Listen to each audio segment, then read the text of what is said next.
Okay, we have a semi-operational bar feeder. The gripper just needs a little bit of help. Apart from that, we're working.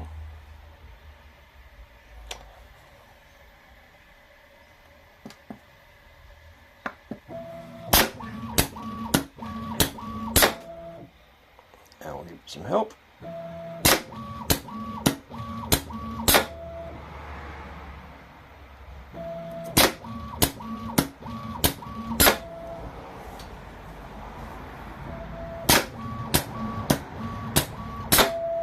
Dual cylinders working,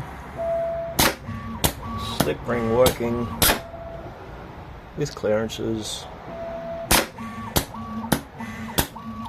Very happy.